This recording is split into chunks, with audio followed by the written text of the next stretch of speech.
Mulund पश्चिमेकडच्या lotus सोसायटीची भिंत कोसळली, 5 गाड्यांचं मोठं नुकसान। रस्त्यावरच्या खड्ड्यात पडून 1.5 वर्षांच्या चिमुकल्याचा मृत्यू, पालघर जिल्ह्यातल्या बोईसरमधली घटना, संतप्त नागरिकांचा रास्ता रोको। मुंबई पुणे एक्सप्रेस रद्द झाल्यामुळे बस स्थानकांवर आता गर्दी, मुंबईतील पावसाचा पुणेकरांना फटका।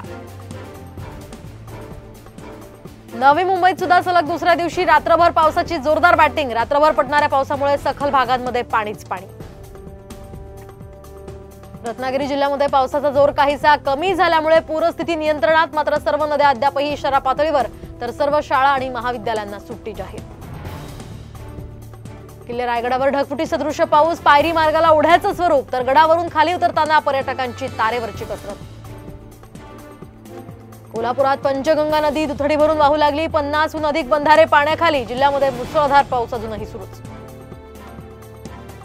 पिपाणी चिन्हासंदर्भात शरद पवारांच्या राष्ट्रवादीच्या याचिकेवर आज सुप्रीम कोर्टात सुनावणी, तुतारीशी साम्य असल्यामुळे चिन्ह बाद करण्याची मागणी। जरांगेंच्या दौऱ्याच्या पार्श्वभूमीवर सर्व प्रमुख मंत्र्यांची आज मुंबईमध्ये बैठक, तर 1 महिन्यामध्ये सरकारनं काय केलं यावर मंथन होणार, मंत्री शंभूराज देसाईंची माहिती। नांदेडमध्ये जरांगेंच्या रॅलीच्या पार्श्वभूमीवर शाळा महाविद्यालयांना सुट्टी जाहीर, तर शिक्षणाला बाधा होत असल्यास रॅली थांबवा, सदावर्तेंचा विरोध। ड्रंक अँड ड्राईव्हच्या घटना टाळण्यासाठी रात्री पोलिसांची गस्त वाढवा, मुख्यमंत्र्यांच्या मुंबई पोलीस आयुक्तांना सूचना। पिंपरी चिंचवडमध्ये मध्यरात्री भरधाव ट्रकनं दुचाकीवरील जोडप्याला चिरडलं, एकाचा दुर्दैवी मृत्यू। पुण्यात झिकाचे रुग्ण आढळल्यानंतर आता संभाजीनगरात सुद्धा आरोग्य विभाग सतर्क, नागरिकांना खबरदारी घेण्याचं आवाहन।